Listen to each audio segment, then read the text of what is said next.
long before the titles, the tributes, and her trailblazing dominance. Patricia Sue Head Summitt was simply known as Trish, a blue, steely-eyed competitor at Cheatham County High School.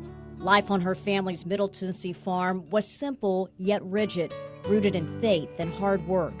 Trish, the fourth of 5 children, balanced school lessons, basketball practice, and chores, often chopping tobacco alongside her brothers. She never missed a day of school. That discipline carried over to UT Martin's basketball court, where defense was Trish's game. She made the U.S. national team, but a knee injury sidelined her goal to play in the '76 Olympics. Determined for gold, Trish was focused on rehab when a letter came in the mail. It was a job offer from Tennessee, asking the UT Martin senior to coach the women's basketball team. Terrified, she accepted the challenge. All Dr. Watson offered me was $250 a month. I mean, I was bouncing checks all over the place. And the opportunity to teach and get my master's degree. As far as our attitudes, I've been very fortunate, I think, to be involved with a group of girls that have a great attitude. Just a 22-year-old grad student, her mentors in the UT Physical Education Department shortened her name from Patricia to Pat. She coached players a year younger and taught PE, oftentimes arriving hours before a game to set up chairs and sweep the floors. Back then, fan support was meager. Just 53 people witnessed her first win, and those initial losses were agonizing, but fueled a relentless pursuit for excellence. She turned to her dad for advice. He told her, "You don't take a donkey to the Kentucky Derby. You better get yourself some racehorses." And she did. Just 4 years later, Pat hit 100 wins. In 1984, she finally struck gold, coaching the U.S. Women's Olympic basketball team in L.A. And by 1987, she was cutting down her first nets as a national champion. If anyone deserves it, the University of Tennessee deserves it. They've made a great commitment to women's athletics, and in particular women's basketball, and I'm glad to be a part of it. A Lady Vols tradition she'd celebrate 7 more times. While most feared that icy stare, it was Pat's warm, nurturing manner that resonated with players. So she could be kicking your butt up here, and then over here she's, hugging you and, trying to take care of you. The cameras always seem to get her with her, that stare, but Pat has a great sense of humor, and she has a genuine love for her players, and she's treated them like family. She truly cared about them and never missed an opportunity to serve a home-cooked meal or dole out life lessons. So it's no surprise that perhaps her greatest role came naturally. 2 and 5. In 1990, she gave birth to Ross Tyler Summitt after going into labor during an out-of-state recruiting visit. Pat demanded the pilot fly her back to Knoxville so her son would be born in Tennessee. From then on, the two were inseparable. With each championship win, we watched Tyler grow, always by his mother's side. The 96 through 98 seasons were Pat's most successful years, 3 straight national titles, capped off by a perfect season in 98, 39-0. In 2005, Pat celebrated her 880th victory. To her surprise, Tennessee renamed its court the Summitt, one of 2 that bears Pat's name. Rocky Top, ain't no telephone bills. And it was on the Summitt in 2007 that the die-hard Vol proved she would go to great lengths to win, even donning a cheerleading outfit to help Bruce Pearl's team upset Florida.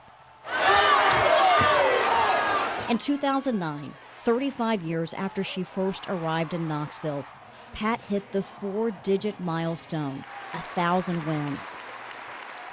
Never, ever did I think I would coach this long, nor did I ever envision this program winning 1,000 games. But life came to a screeching halt August 23, 2011. Earlier this year, the doctors at the Mayo Clinic diagnosed me with an early onset dementia, Alzheimer's type. With Tyler by her side, Pat spoke with incredible courage. An announcement at the age of 59 that silenced the world of basketball and beyond. I'm going to keep fighting.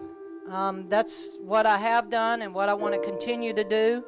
God had another plan for the coach. She took this opponent head on, fighting back as the face of Alzheimer's. We're not going to give up. At every arena, fan and foe backed Pat.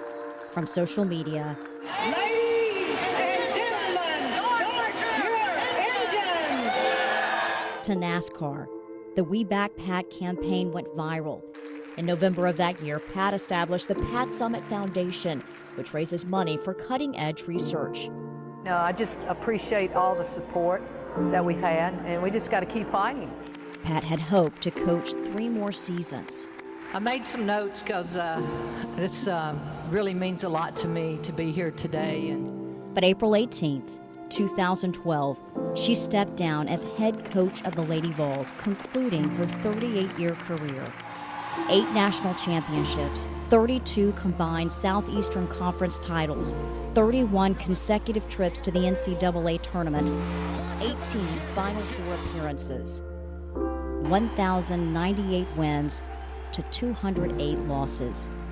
Even more impressive, her success measured by players.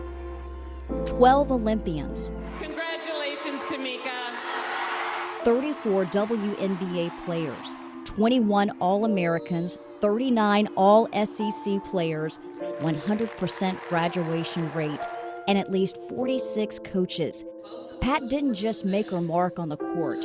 She shared her name and talents with the community, working with many organizations, including United Way, Big Brothers Big Sisters, Juvenile Diabetes, American Heart Association, the Lupus Foundation, and several domestic violence nonprofits. Pat often said, if you hang with winners, you stand a great chance of being a winner. Her life was certainly proof. She received endless honors and accolades, including multiple Coach of the Year nods, an honorary doctorate, Naismith Basketball Coach of the Century, and several Basketball Hall of Fame inductions.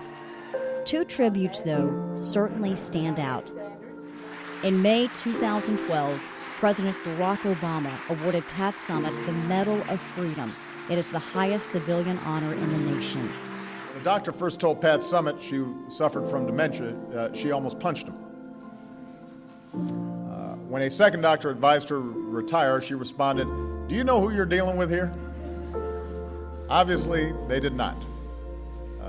As Pat says, I can fix a tractor, mow hay, plow a field, chop tobacco, fire a barn, and call the cows. But what I'm really known for is winning. 2 months later at the ESPYs, the head coach emeritus received the Arthur Ashe Courage Award, with fellow Vol Peyton Manning giving the honor. Her mark is hard to miss. Pat Summitt's namesake is found on 2 Division I basketball courts, her high school gym, an NCAA room, banners, 2 campus streets, and a bronze statue. A name that will forever live on.